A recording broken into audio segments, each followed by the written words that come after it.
Bonjour chers étudiants, heureuse de vous retrouver une nouvelle fois au niveau de ce module théorie générale des obligations et contrats. Donc on a déjà traité durant la séance précédente les modalités d'exécution selon la structure de l'obligation. Au niveau de laquelle on a traité la condition et le terme. Au niveau de la présente séance, on va traiter d'autres modalités d'exécution ou les modalités d'exécution au niveau d'autres volets, à savoir les modalités d'exécution de l'obligation selon l'objet de l'obligation ou encore selon ses sujets. Commençons par les modalités d'exécution de l'obligation selon son objet. Conformément aux dispositions de l'article 2 du Dahir des obligations et contrats, l'objet de l'obligation constitue un élément essentiel pour la validité de l'obligation. Or, parfois, l'obligation, elle peut porter sur plusieurs objets qui doivent être exécutés. Ici, on parle de l'obligation conjonctive, comme elle peut porter aussi sur plusieurs objets, mais dont l'exécution d'un seul objet suffit pour libérer le débiteur. Et ici, on parle de l'obligation alternative. Commençons par l'obligation conjonctive. Bien sûr, l'obligation conjonctive, c'est une obligation qui a plusieurs objets et entre les mêmes parties. Dans ce cadre, le débiteur il est tenu d'exécuter plusieurs prestations pour se libérer de son obligation. Par exemple, un entrepreneur il est chargé de construire la maison, une maison par exemple, et en même temps, il est chargé de l'entretien de cette maison. Donc, à l'instar de l'obligation à objet unique, l'obligation conjonctive suppose un paiement indivisible. Concernant l'obligation alternative, il s'agit d'une obligation qui contient plusieurs objets, mais dans ce cas, l'exécution d'un seul objet libère le débiteur. Par exemple, l'emprunteur s'engage soit à constituer une hypothèque, soit à rembourser le crédit et non pas les deux. Donc, partant, dès que le choix est opéré par le débiteur, l'obligation n'est censée avoir eu pour objet dès le départ que la prestation qui a été choisie par le débiteur. En conséquence, l'objet choisi constitue l'objet de l'obligation. Et à ce niveau-là, l'obligation alternative se transforme en une obligation pure et simple. Si l'obligation alternative suppose l'existence de plusieurs objets dont l'exécution de l'un des objets est soumise au choix du débiteur, il convient de signaler que ce choix doit respecter certaines conditions. D'abord, la partie qui a le droit au choix, elle doit être désignée au niveau de la convention, au niveau du contrat, sous peine de nullité de l'obligation. Ici, on peut signaler les dispositions de l'article 141 du Dahir des obligations et contrats. Ça, c'est la première condition, c'est que la partie qui va choisir l'objet de l'obligation, elle doit être désignée par le contrat. Ensuite, les parties peuvent se réserver le choix dans un délai déterminé, tel que prévu par l'article 141 du Dahir des obligations et contrats. Et aussi, l'une des parties doit en faire une déclaration à l'autre. D'ailleurs, cette déclaration ne produira ses effets que si l'autre partie en a eu connaissance. De même, le choix peut s'effectuer aussi par l'exécution effective de l'obligation. C'est-à-dire que le choix, il peut être soit express, soit tacite. À cet égard, on peut dire que l'objet choisi est considéré comme l'objet de l'obligation à partir de la date de l'obligation alternative où le choix a été opéré. Ceci dit que le choix effectué a un effet rétroactif. Donc l'objet choisi au niveau de l'obligation alternative est considéré comme l'objet de l'obligation. Il convient d'ajouter que l'option du choix de l'objet de l'obligation peut se transmettre aussi aux héritiers en cas du décès de celui qui avait la faculté du choix. S'il a décédé bien sûr avant d'effectuer ce choix. Ceci dans la limite du temps qui restait à la partie qui a décédé. Aussi, l'option du choix peut se transférer ou peut se transmettre aussi à la masse des créanciers en cas d'insolvabilité de la partie qui avait la faculté de choisir, et ceci conformément aux dispositions de l'article 145. Maintenant, on va traiter les modalités d'exécution de l'obligation selon les sujets de l'obligation. Et ici, on va commencer par l'obligation conjointe. L'obligation conjointe, c'est une obligation qui comporte plusieurs créanciers ou plusieurs débiteurs qui supportent leurs engagements de façon distincte. Dans ce cadre, les obligations sont divisibles puisque l'obligation se divise en autant de fractions qu'il y a de créanciers ou de débiteurs.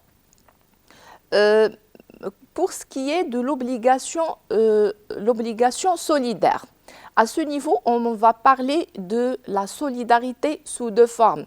Il y a la solidarité active et la solidarité passive.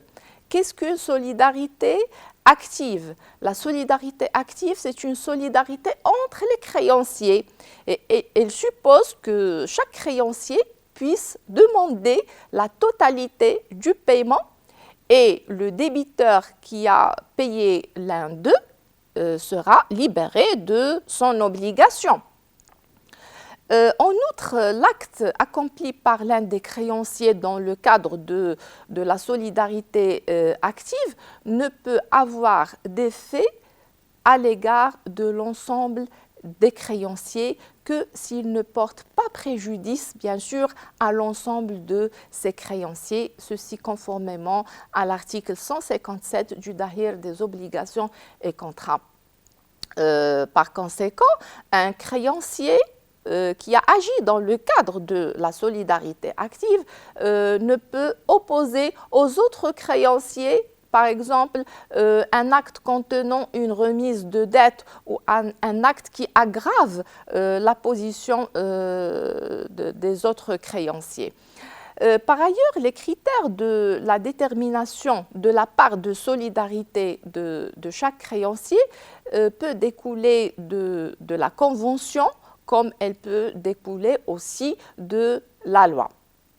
Et dans ce dernier cas, c'est-à-dire lorsque la loi prévoit la solidarité active entre les créanciers, le montant de la dette doit être divisé doit être divisé entre les créanciers de part égale.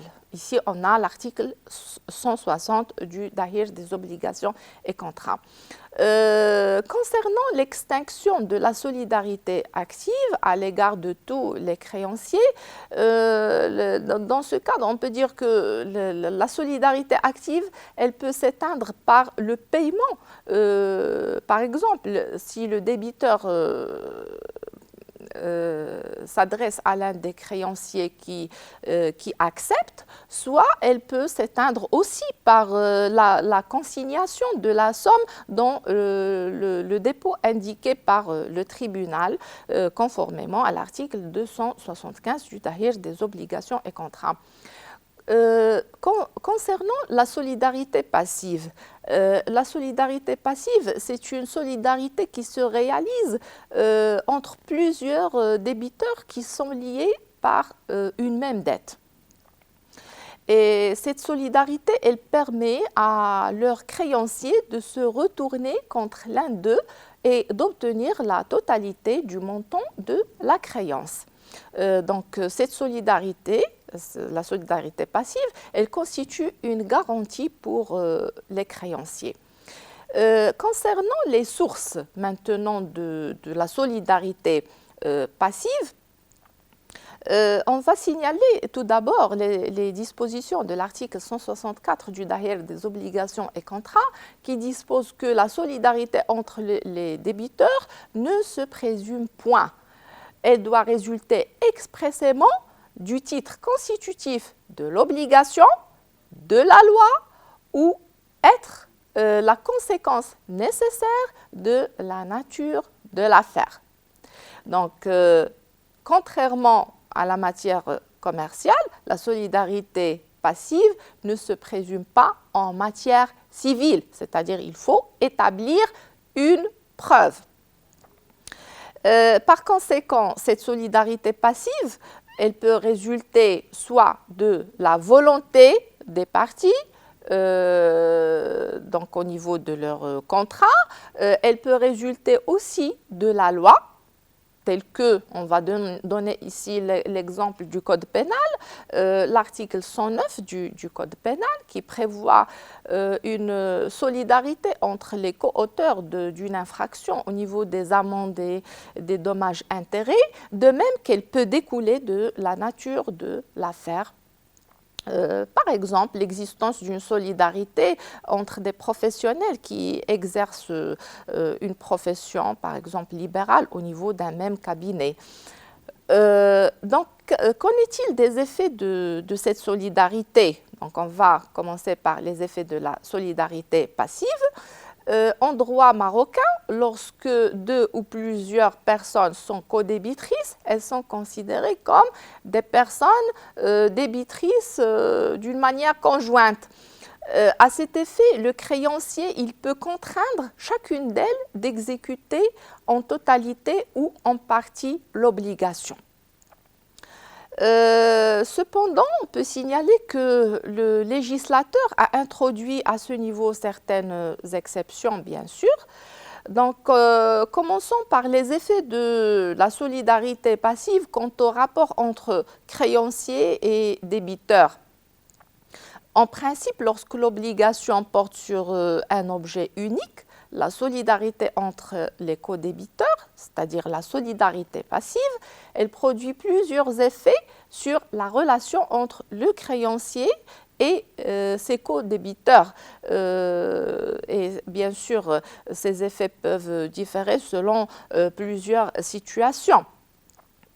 Par exemple, si on parle du cas où l'un des débiteurs effectue un paiement intégral de la dette, ici, ce paiement, il va libérer les autres codébiteurs envers leurs créanciers, conformément à l'article 169 du Tahrir des obligations et contrats. En revanche, s'il effectue un paiement partiel de la dette, cela permet aux créanciers d'exercer ces poursuites contre les autres débiteurs. Donc, on peut libérer les autres codébiteurs que s'il y a un paiement intégral de la dette.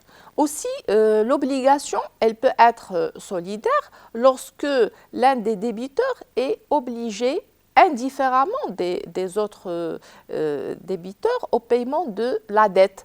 Par exemple, si son obligation est assortie d'un terme ou d'une condition, telle que prévue par l'article 167 du Tahrir des obligations et contrats. En plus, la compensation opposée au créancier par un débiteur libère aussi les autres co-débiteurs, mais à condition que ce soit que le débiteur dont la dette est susceptible de compensation qui les fait opposer. Certes, le débiteur ne peut pas opposer au créancier le droit de compensation qui appartiendrait par exemple à un autre débiteur. Ici, notre fondement juridique, c'est l'article 360 du Dahir des obligations et contrats. Aussi, le serment déféré par le créancier à un débiteur aussi libère les autres co-débiteurs, conformément à l'article 340 du Dahir des obligations et contrats. Ça, c'est en principe. Mais à ce principe, il existe certaines exceptions. Donc, dans certains cas, chaque co-débiteur se trouve lié par un lien obligataire qui est distinct de celui des autres. En effet, chaque co-débiteur suit un destin différent et le créancier peut agir simultanément ou successivement contre plusieurs débiteurs. Par exemple, le cas où le créancier a fait une remise de dette de sa part à l'un des débiteurs. Cette remise de dette ne va concerner que le débiteur concerné par cette remise et non pas les autres. Les exceptions à la solidarité entre les co-débiteurs d'un créancier, par exemple, peuvent se manifester dans des exceptions qu'on appelle les exceptions communes, comme elle peut se manifester dans d'autres exceptions qui sont purement personnelles ou simplement personnelles. Concernant les exceptions communes, ce sont des exceptions qui tiennent au caractère illicite de l'objet. Par exemple, l'existence d'un terme ou d'une condition, l'existence d'un paiement ou d'une compensation. Donc, en présence de ces exceptions, le créancier ne pourra demander paiement à aucun co-débiteur. Par ailleurs, les exceptions purement personnelles, ces exceptions, elles ne peuvent être invoquées que par le débiteur qui en bénéficie, tandis qu'elles restent sans effet pour les autres co-débiteurs, conformément aux dispositions des articles 168, 169 du Dahir des obligations et contrats, tels que l'exemple, par exemple, d'un vice de consentement qui affecte l'un des co-débiteurs. En outre, il existe des exceptions, comme on l'a dit, qui sont simplement personnelles. C'est lorsque les co-débiteurs utilisent une exception personnelle à un débiteur en vue de réduire leurs obligations. Par exemple, le cas où le créancier fait une remise de dette à l'un des co-débiteurs, et dans ce cas, le créancier n'a droit de réclamer que la part de l'autre débiteur qui n'a pas bénéficié de la remise de dette. Et il convient de noter que si l'un des co-débiteurs décède ou s'il laisse des héritiers, chacun de ceux-ci, c'est-à-dire chacun des héritiers, est tenu de la dette, mais dans la limite de sa part et de sa portion. Donc, il y aura une divisibilité de la dette entre les héritiers du co-débiteur conformément aux articles 181, 182 et 183 du Dahir des obligations et contrats, sauf s'il a été stipulé que la dette est indivisible. Sous cet angle, il convient de signaler que la divisibilité de la dette donne lieu à une pluralité de liens. Concernant les effets de la solidarité passive quant au rapport entre les débiteurs maintenant, on va commencer par l'article 179 du Dahir des obligations et contrats qui précise que l'obligation contractée solidairement envers le créancier se divise de plein droit entre les débiteurs. En conséquence, lorsqu'un des co-débiteurs paye intégralement le montant de la dette entre les mains du créancier, il peut exercer un recours contre les autres co-débiteurs. En outre, lorsque l'un des co-débiteurs se révèle insolvable, la perte résultant de cette insolvabilité se répartit aussi entre les autres en proportion de la part dont chacun est tenu au niveau de la dette, ceci conformément à l'article 79 du Dahir, 179 du Dahir des obligations et contrats. Concernant l'obligation indivisible, on peut dire que si la solidarité s'attache au sujet de l'obligation, c'est-à-dire le créancier et le débiteur, l'indivisibilité est une notion maintenant qui s'attache à l'objet de l'obligation. Et dans ce cadre, le Dahir des obligations et contrats distingue entre les obligations indivisibles et les obligations divisibles. Les obligations indivisibles, si on veut parler des obligations indivisibles, on doit traiter tout d'abord leurs sources. Et selon l'article 181 du Dahir des obligations et contrats, les sources d'indivisibilité peuvent se déterminer soit par la nature de la prestation qui en fait l'objet. Par exemple, lorsque la prestation porte sur une chose ou un fait qui n'est susceptible de division matérielle ou intellectuelle. Par exemple, il y a par exemple l'indivisibilité qui porte sur une obligation de faire.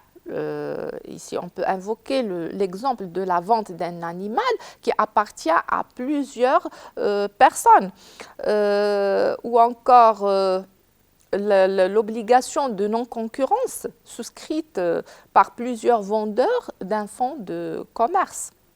On peut dire ici que l'obligation est indivisible. Aussi, l'indivisibilité peut découler de la volonté des parties et aussi elle peut découler de la loi. Bien sûr, l'obligation indivisible, lorsqu'elle existe, elle a des effets, donc elle engendre des effets. Et ces effets, ils peuvent se déterminer à l'égard des débiteurs et aussi à l'égard des créanciers. Qu'en est-il des effets de l'obligation indivisible à l'égard des débiteurs? Ici, on commence par l'article 182 du Dahir des obligations et contrats. Lorsque plusieurs personnes doivent une obligation indivisible, chacune d'elles est tenue pour le total de la dette. Il en est de même de la succession de celui qui a contracté une pareille obligation.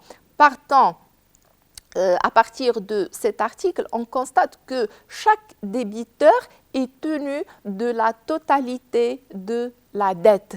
Et cette indivisibilité s'imposera aussi aux héritiers du débiteur qui deviendront aussi des co-débiteurs du créancier. Bien sûr. Donc, concernant les effets de l'obligation indivisible entre les créanciers, ici, on va invoquer les dispositions de l'article 183 du Dahir des obligations et contrats qui dispose lorsque plusieurs personnes ont droit à une obligation indivisible sans qu'il y ait entre elles solidarité, le débiteur ne peut payer qu'à tous les créanciers conjointement et chaque créancier ne peut demander l'exécution qu'au nom de tous et s'il y est autorisé par eux. De cet article, il convient de constater que l'existence de plusieurs créanciers qui ne sont pas solidaires et qui ont droit à une obligation indivisible. Donc, à ce niveau, chaque créancier ne peut demander l'exécution qu'au nom de tous les créanciers. Et aussi, le débiteur doit payer à tous les créanciers conjointement, d'une manière conjointe. Concernant les obligations divisibles, l'obligation divisible, c'est une obligation qui est susceptible de division. Et dans ce cadre, l'article 186 du Dahir des obligations et contrats précise que l'obligation qui est susceptible de division doit être exécutée entre le créancier et le débiteur comme si elle était indivisible. En effet, lorsque la divisibilité concerne plusieurs débiteurs, chaque débiteur n'est tenu que de sa part. Et lorsqu'il y a plusieurs créanciers, chaque créancier ne peut exiger que sa part. Donc, cette séance aboutit à sa fin. Je vous souhaite bon courage.